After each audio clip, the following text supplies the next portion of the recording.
Good morning, Bayshore. You all are looking good today. You are awake today. Is anybody excited to be in church today? Anybody feeling good to be in church? Good. I got to tell you, I got all the feels being with you all. And I know right now some of you here and some of you all in Fenwick, you're thinking now, who's this guy? Because he looks a lot like the normal guy. You know, they're both bald and wildly handsome. You weren't thinking that last part, were you?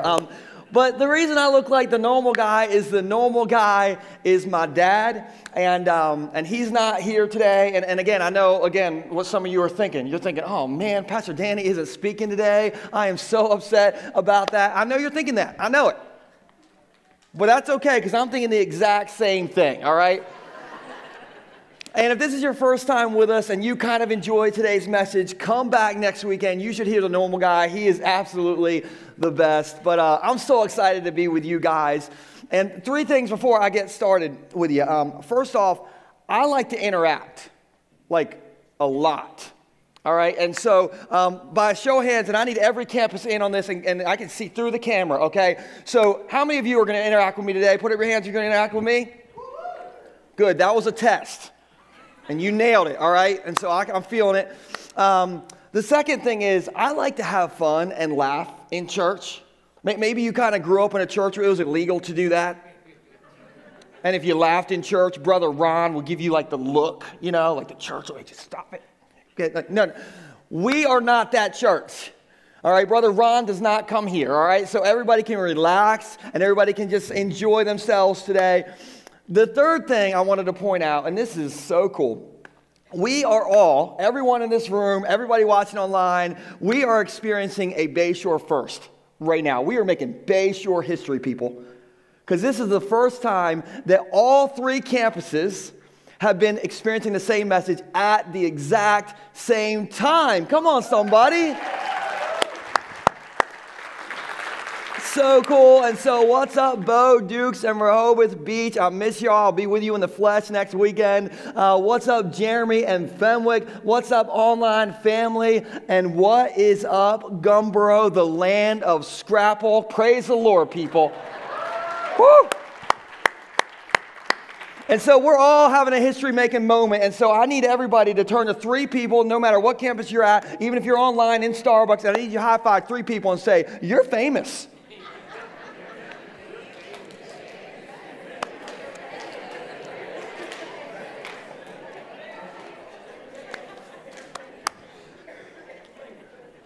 You guys are doing so good participating. Online family, I know you did that. Rehoboth, Fenwick, you all did that. Hey, we're talking about all the feels. And today we're going to talk about fear. And so to start off talking about fear, I just kind of need to know what everybody's fears are. And so I'm going to put some different pictures up on this screen. And if you're afraid of any of these things, I just need you to put your hand in the air or scream or whatever you need to do, okay? So how many of you in this room are afraid of spiders? You're afraid of these? Anybody afraid of these? Okay, all right. Listen, anything that has more eyeballs than me, I'm out, all right? What about this guy, the dentist? Anybody afraid of the dentist? Zzz, anybody? Few less people. Listen, if you drank as much Mountain Dew as me, you would be afraid of the dentist too, all right? So you're afraid, I got it. What about this? Anybody afraid of snakes? Snakes? Oh, yeah. Yes. If you did not raise your hand, listen, we released 3 of these at every campus today. We're going to see if you're lying, all right? I'm not even going to tell you if that's a joke or not. All right. So what about flying? Anybody afraid of being on a plane and flying? Anybody? Not so many people. What about snakes on a plane? Anybody afraid of snakes on a plane?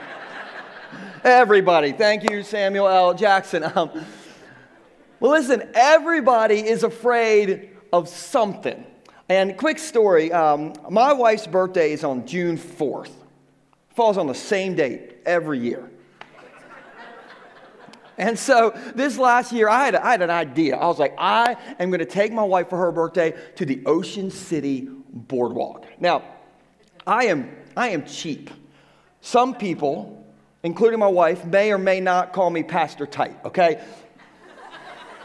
You're not allowed to call me that, all right? But I'm so cheap. When I took her to the boardwalk, I was not going to pay $20 to park in the inlet parking lot.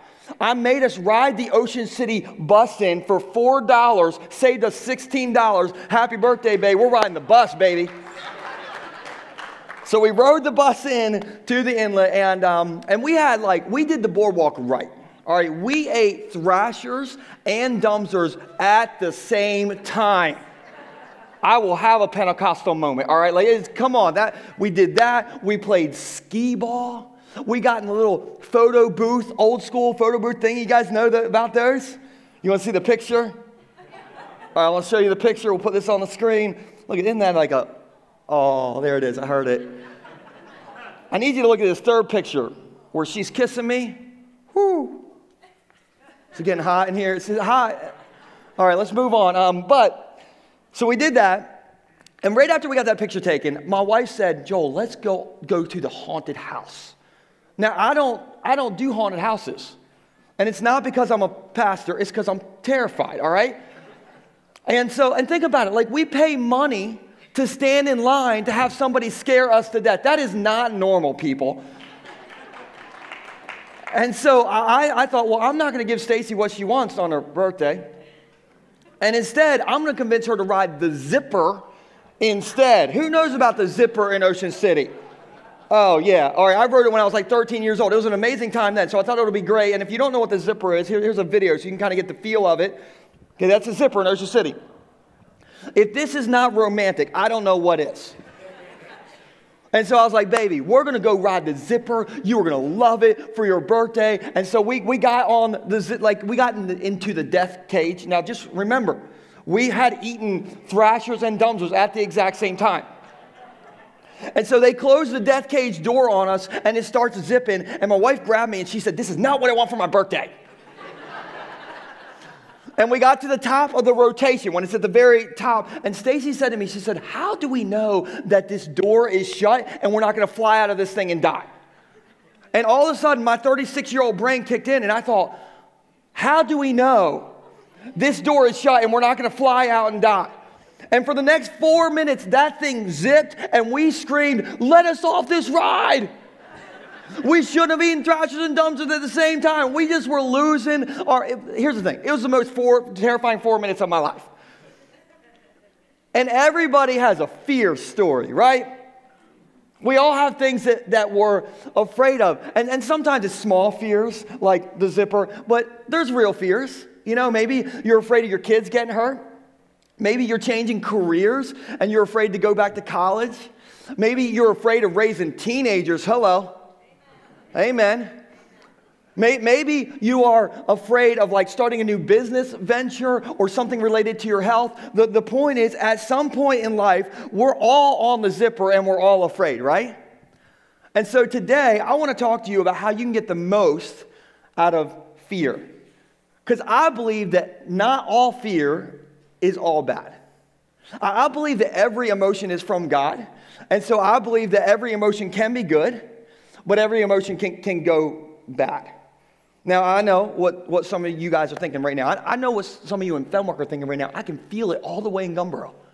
You're thinking, how in the world is fear good, Pastor Tight? Listen, here's how fear is good, because fear alerts us to danger in our life. Right? Fear says, hey, Joel, don't take your wife to ride the Zipper for her birthday, no mo. Fear alerts us to danger in our life. Okay, so when I was a teenager, I was down in the Outer Banks and we were surfing. A bunch of my best friends were down there surfing, and we were on some random drive-on beach down there. And I'm down there with my brother Tim, Bo Dukes, our worship leader in Rehoboth. We're all having an amazing time. And while I was out surfing, my buddy Andrew paddled up to me and he said, Joel, I think I saw a shark. And all of a sudden I heard this sound in my head. Maybe you've heard this sound before when you've been in the ocean. Dun-dun. Dun-dun, dun-dun. Okay, have you ever heard that in the ocean before? It's not where you want to hear that sound, okay? You want to hear it in your couch in your living room, okay? And so I swam in. This is a true story. I swam in faster than Michael Phelps. And I paddled right by my brother Tim. I paddled right by Bo Dukes, our Rehoboth campus worship leader. And I didn't even tell them about the shark. Because I was going to get to the beach. And so I'm just standing on the beach. And finally, everyone came in because I was standing on the beach. And Bo said to me, he's like, Joel, why did you paddle in? And I said, because there's a shark out there. And he said, well, why didn't you tell us? We're like your best friends. I'm like, somebody needs to live to tell the story. I don't know. For 17 years, Bo has been reminding me of that story. But that's what fear does. Fear it's the emotion that alerts us to danger. Okay, fear stops us from taking the wrong job. It stops us from marrying the wrong person. It stops us from ignoring the doctor's orders. Fear kept me from wearing my Ravens jersey in the Philadelphia Eagles Stadium in preseason this year.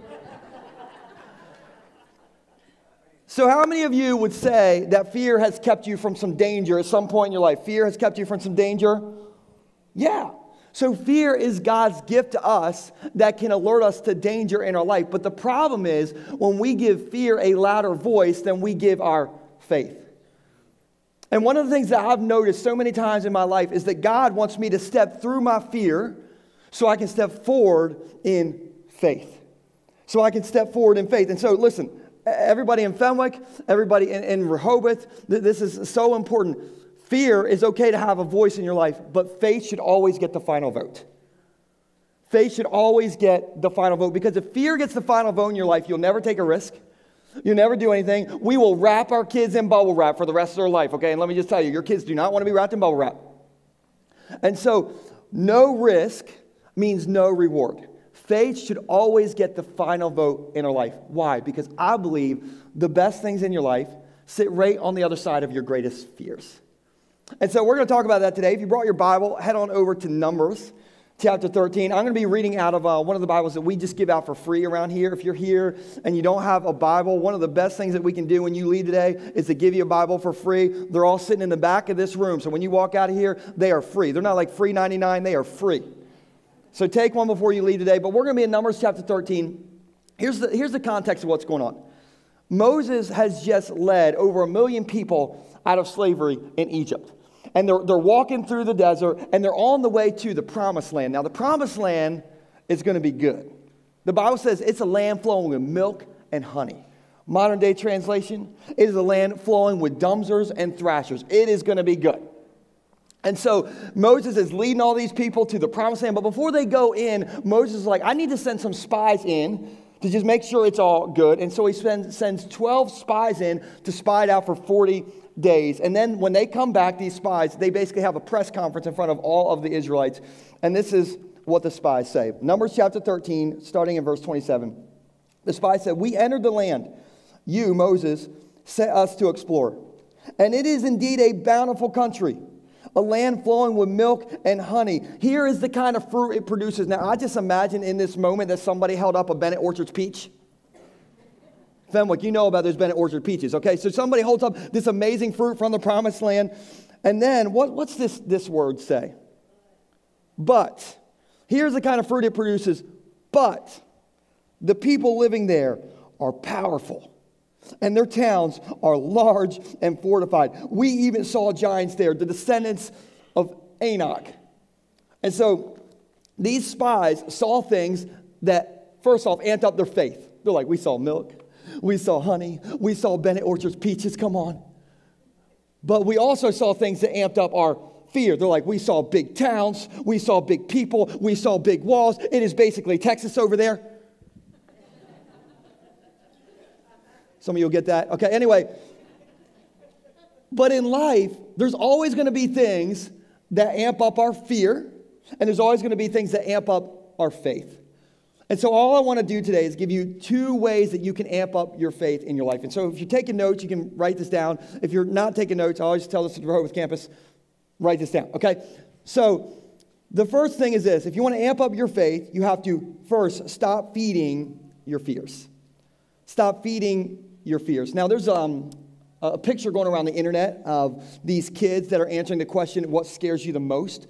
And it's super funny. And so does anybody want to see it? You want to see it? Okay, so here we go. It's kind of hard to read, so I'm going to read it for you. We'll put this on the screen. These kids are asked, what scares you the most? So Paul up top here says, what scares you the most? He says, werewolves.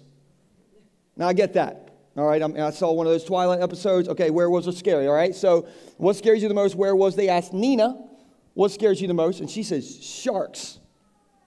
I feel that, right? Nina, if you ever see a shark, tell your friends, or they will remind you for 17 years that you did not tell them, okay? So we got werewolves, Paul's afraid of, sharks for Nina, and then they asked Dylan, what scares you the most? Dylan says, the unstoppable marching of time that is slowly guiding us all towards an inevitable death. Dang, Dylan. Somebody needs to get Dylan a Happy Meal or something, okay? So he's like, he just broke it down, all right? And then they asked Catherine, what scares you the most? She says, Dylan. Definitely Dylan. Dylan is scary for all of us, Catherine. But what scares you the most? How would you answer that question? What scares you the most? What keeps you up at night? Because I believe we're afraid of what we feed. I know this because my wife loves the website WebMD. Anybody love WebMD? You're on WebMD? You're not admitting it in church. I know some of you. You love WebMD, okay? And WebMD freaks my wife out. Here's some things that my wife has thought she's had because of the website WebMD. She's told me that she's had kidney failure. She's told me that she's got fungus growing in her sinus passages. She's told me she thinks she's got a brain tumor. And most recently, she told me that she thought her teeth were falling out. And I'm like, baby, why do you think that? And she's like, because the internet said, if my symptoms are occasional tiredness, occasional hunger, some anxiety, occasional headaches, and I got it, and Joel, I got all those symptoms. I'm like, baby, every single person has every one of those symptoms. That's literally 100% of the population, right? But she sees it and she feeds it, and it just kind of scares her. And we're afraid of what we feed. And so here's my point. If you're always afraid of having a health scare, you know what you should do? You should go to the doctor and not the internet. If you're always afraid of an economic collapse and the coronavirus and hurricanes, my dad calls them hurricanes. If you're always afraid of that stuff, you should stop watching the news. You should break up with Dan Satterfield. And I know he said it would be like this, but you're just a little too much Dan Satterfield in your life. If you're always afraid of getting hurt, you should stop watching Grey's Anatomy.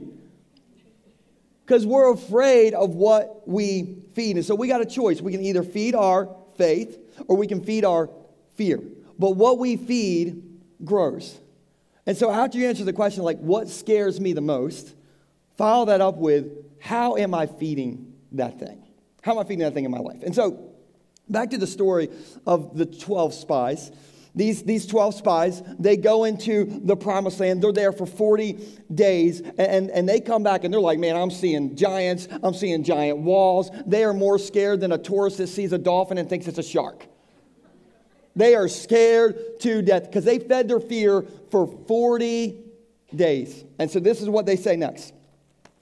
10 of the 12 spies said, the land we traveled through and explored will devour anyone who goes to live there. Listen to this. All the people we saw were huge.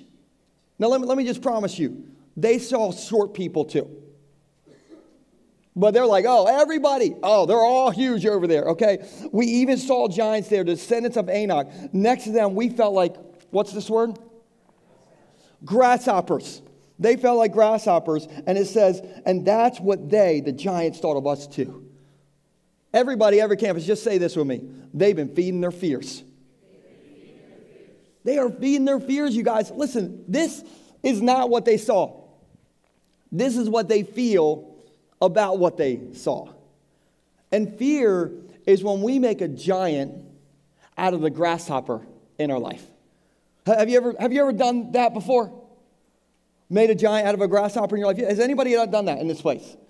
We do that, right? Why? Because what we feed, it grows. And by the way, if you're a Jesus follower, can I just remind you that you don't have to be afraid?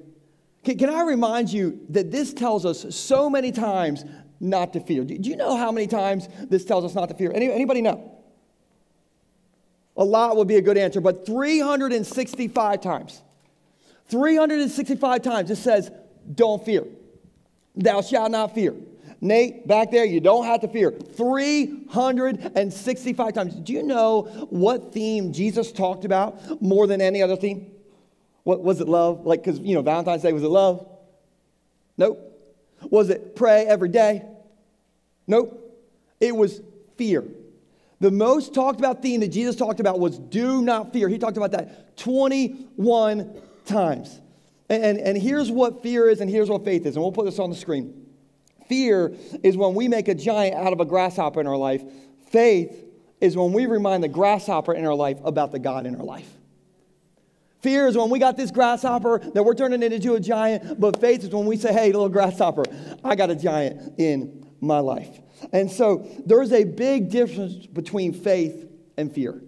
I wrote a few things down about the difference between our faith and fear. And let me just read a couple things to you. Fear says, I can't do it. Faith says, I can do all things through Christ. Fear says, what if that happens? Faith says, whatever happens, Jesus is with me. Fear says, what about my depression? Faith says, mourning may last for a night, but joy is coming. Fear says, what about my bills? Faith says, what about my provider? Fear says, I will always be alone. Faith says, I will never leave you or forsake you. Fear says, nobody sees me. Faith says, I know the very numbers of hairs on your head, which for some of you, that's a big deal. Not so much for me, but for some of you, that's a big deal. Fear says, expect the worst. Faith says, the best is yet to come. Fear says, look at the size of my problems. Faith says, look at the size of my God. Faith is when we remind the grasshoppers in our life about the God in our life. And so Bayshore Millsboro, Bayshore Fenwick, Bayshore Rehoboth, maybe, just maybe, God sent a 37-year-old, balding, bad birthday planning pastor to tell you all today that God's courage and God's strength is greater than your greatest fear in your life. And so it is time to stop feeding your fears. And the second part of this is, if you want to amp up your faith, is to start feeding your faith. Start feeding your faith. Now, we just talked about grasshoppers, and I thought, related to grasshoppers, I should introduce you to my dog. Now, I know Rehoboth knows about my dog, but you all may not know about my dog. So here's a picture of my dog, Eli, right here.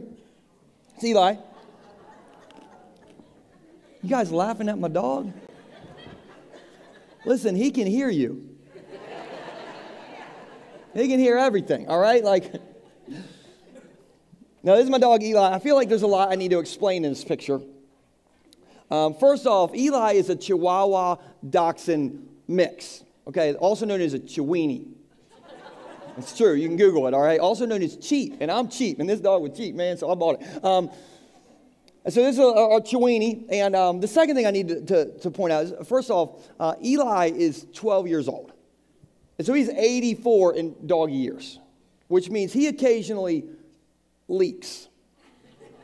Okay, we're talking like incontinence issues, man. And so that's why he is wearing a very stylish man diaper right here. It's actually called a belly band if you're looking for them on Amazon, okay? And it's a belly band because what it does is it covers up his Chiweenie is what it does. Sorry, I'm never getting invited back here. But Eli, so he rocks his stylish man diaper, you walk around the house, and my dog Eli is a night snacker. And what I mean by that is the moment me and my wife Stacy get in the bed, this little guy starts grubbing hard. He goes right to his food bowl, and I'm just looking at him eating, and I'm thinking, bud, I don't think your belly band's going to hold. And he's 7 pounds, all right? But by the time he gets done violating his Rachel Ray food bowl, okay, he loves this thing. He is 10 pounds, no doubt, because his belly gets real round like a barrel. And then right before we're going to bed, Eli, he will waddle over to us in his man diaper trying to get into bed. And some of you are like, this just sounds like me on a Friday night. Listen, I don't need to know about it, all right? But I pick Eli up, and I put him in the bed. And then immediately after he's eating all this food, he'll look at me, and he'll be like, looking at me like, Dad, can you take this diaper off? I cannot breathe. And so that's why we let Eli sleep with us naked. which is not smart when your dog is incontinent, all right? Like, not smart. But my point is, my dog eats so much, his belly, you can see little Eli's belly grows. And if we want to grow a lot, we got to eat a lot. Because whatever we feed grows. And so we're talking about faith and fear. My question to you is, are you feeding your faith? And so back to this story of the spies. All right, you got 10 of these spies who have been feeding their fears. They're scared to death. But the 2 spies I didn't tell you about were Joshua and Caleb. And Joshua and Caleb went to the exact same place. They saw the exact same things that the other 10 spies saw. But for 40 days, they fed their faith, because here's what they came back and said. Again, they saw the same exact things. They said this in Numbers 14, starting in verse 7. The land we traveled through and explored is a wonderful land. There is milk and honey everywhere. Listen, and if the Lord is pleased with us, he will bring us safely into that land and give it to us. Do not rebel against the Lord, and don't be afraid of the people of the land. They have no protection. But, now we're going to all read this together on 3, okay? Every campus, you're going to read this together with me on 3. So, they have no protection, but 1, 2, 3, the Lord is with us. The Lord is with us. I have a theory.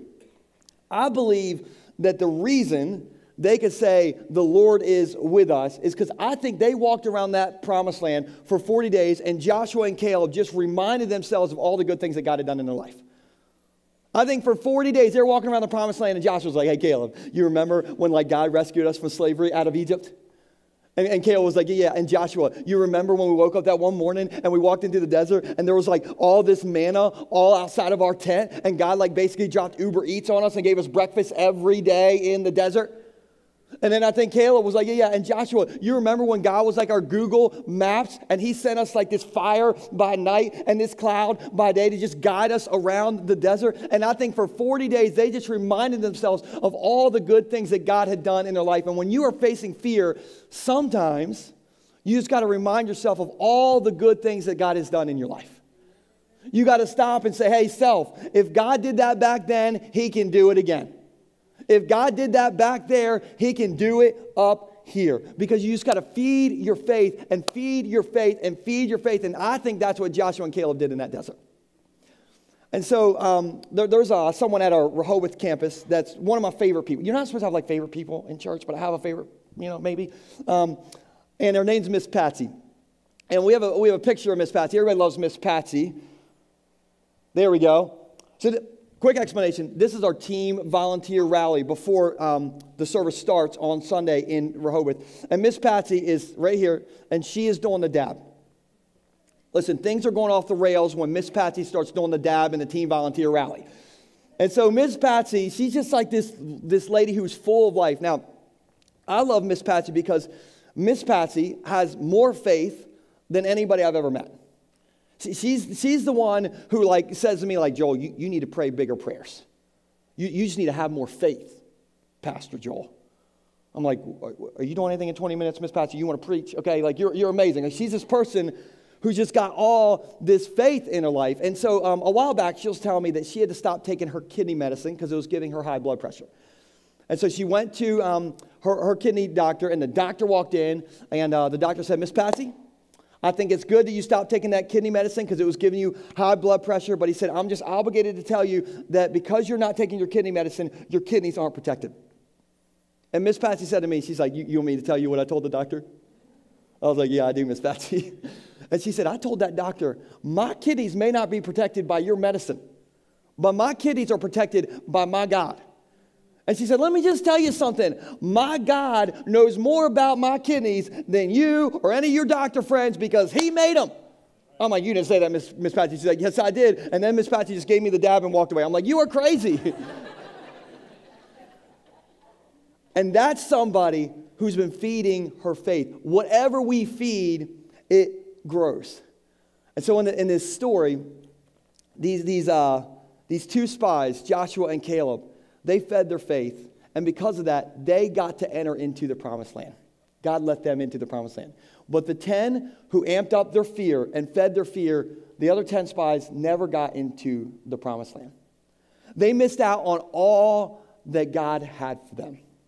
And I think the point of the story for us today is that when we give faith our final vote and not our fear, that's when we get to experience all the goodness that God has for us in life. And I don't know about you, but the best things that have ever happened to me in my life are when I've given fear a voice, because I think fear can be wisdom, but when I've given faith the final vote. I was thinking about it this week. I was thinking about every major decision I've made in my life. There's been this battle between faith and fear. Can you relate to that? And so I was thinking about it this week. Like for instance, me and my wife, Stacy, we dated for 5 years before we got married, which she says was a long time. And every time it was Valentine's Day, we just went through Valentine's Day. At the end of our Valentine's Day date, if I didn't propose to her while we were dating, she would say at the end of the day, I thought you were going to engage me. No pressure, right? No pressure at all, fellas. And but for me, I was so afraid. Oh, no, that's the wrong one. I was so afraid of getting married. And it's not because of my wife. Listen, if you see my wife, she is hot like fire. It is not because of her. I was afraid to get married because I thought, I don't know how to lead a family.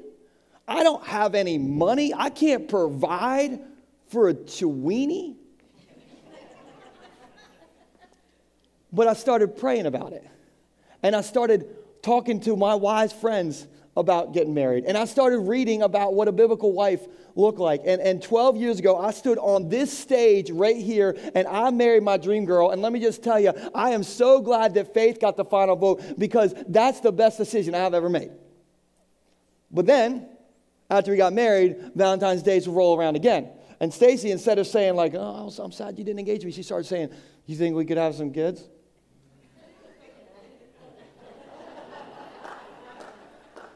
I'm like, can we get a dog? Let's get a dog. I'll get you a Chewy. Little did I know my dog would need diapers just like kids need a diaper. I didn't know. Anyway, so I was so afraid of having kids because I'm thinking, I'm not ready to have kids. And if you're here and you're wondering, am I ready to have kids? The answer is always no. Nobody's ready for that, people. Listen, you can be more ready. You can have a job, okay? But nobody is ready to have kids. And so I was scared to death of having kids, but I started praying about it. And I started talking to my friends who were dads, and I started to get peace in my life. And then me and Stacy went on our 5-year anniversary to Mexico. And let me just tell you, what happens in Mexico does not always stay in Mexico, if you know what I'm saying. I'm never coming back. I'm never getting invited. Anyway, but my first daughter was born 9 months later, and let me just tell you, it's been one of the best decisions I've ever made. And then 1 month before my first kid was born, I was sitting in a board meeting here at the church, and we were trying to figure out who should be the campus pastor at our Rehoboth campus. And my dad said, Joel, I think you should be the campus pastor at the Rehoboth campus. I'm like, Dad, that's funny. Well, you're not joking, are you? Daggone it, you are not joking. And all of a sudden, I had so much fear. Guys, I went to school for business. I'd never spoken a message in my entire life, okay? The very first time I gave announcements was on this stage. This is a true story. When I walked off the stage after giving announcements, the first thing somebody said to me was, nice try. True story. I'm like, Dad, you want me to lead the campus? Do we need to do a drug test? What is wrong with you? No. But I started praying about it. I started talking to my wife about it. I started talking to the wise people in my life. And on November 3rd, 2013, I preached my very first message in Rehoboth with a 2-week-old at home. Lord help us all, people. But I'm so glad that faith led the way. And in life, there's this battle between fear and faith. And for me, the best things that have happened in my life are when I've given fear a voice, but I've given faith the final vote. Because you can either listen to your fears or you can listen to your faith. And maybe you're here today and you're like, man, I got some crazy stuff happening in my life. I'm scared right now. And let me just tell you, keep feeding your faith. Keep coming to church. Keep praying. Keep talking to wise friends about it. Get off of Facebook and get into God's book and just give faith a vote. Give faith a vote and help that faith grow in your life. I'm going to end with this. I just wanted to read you as we lead today, a few of the 365 times that this tells us not to fear. And the reason I want to do this is because I think some of you need to be pumped up when you lead today that you don't have to fear. And so, buckle up. Here's what this says about not fearing. Fear not, for God is with you. Fear not, for God hears you. Fear not, for the battle belongs to the Lord. Fear not, for God is coming to save you. Fear not, for he is here to help you. Fear not, for he will strengthen you. Fear not, for he will uphold you with his righteous right hand. Fear not, for the Lord personally goes ahead of you. Fear not, for he will never leave you. Fear not, for he will never abandon you. Fear not, for the Lord knows your name. Fear not, for he will protect you. Fear not, for he knows the number of hairs on your head. Fear not, for he is out to bless you. Fear not, for he will heal you and give you a great reward. Fear not the powers of people or of hell, because he has overcome them once and for all. Fear not, because nothing can separate you from his love. Fear not, for nothing can separate you from his future. Fear not, because he's given you the victory. Fear not, for it's his pleasure to give you the kingdom. Fear not, because he's the first and the last, the Alpha and the Omega, the King of kings. Death couldn't defeat him, the grave couldn't hold him, and the world cannot overcome him. Fear not, for Jesus is alive today and forever, and he is our reason not to fear. Come on, people. We don't have anything to be afraid of. So don't live in fear. Don't let fear rule your life. You got to fill your heart and your mind with faith. You got to let faith feed your heart and your mind, and have courage like Joshua and Caleb and say, God, I'm going to let you lead my life. I'm going to let you take over my life. And listen, I am not going to have any fear, and I'm going to trust you, and I am not going to let fear rule my life anymore. And if you're here today and you got some fear, listen, I get that. I get that. But keep letting God and his goodness lead the way, and keep feeding your faith, because what we feed grows. And I believe the best things in your life sit right on the other side of giving faith the final vote and pushing through that greatest fear in your life. Let me pray for you guys. Jesus, I'm so thankful for Joshua and Caleb and their courage, because God, I think a lot of us can relate to the other 10 spies who kind of like were afraid and they fed their fears. But God, I just pray that we'll be inspired today by the faith that Joshua and Caleb had to push through that, and to give maybe fear a voice, but give faith the final vote. And so God, I just pray that you'll give us peace in this room. I just pray that you'll just still the fear that's in our life and just replace that with your faith and your peace. And whatever that means for the people in this room, whether it's going back to college or making a phone call to have a conversation with somebody they've been kind of put off, I don't know what it means, but God, I do know that you've told us more than any other theme in the Bible, do not fear. Do not fear. And so I just pray that we'll walk out of here without a spirit of fear. And we just love you so much.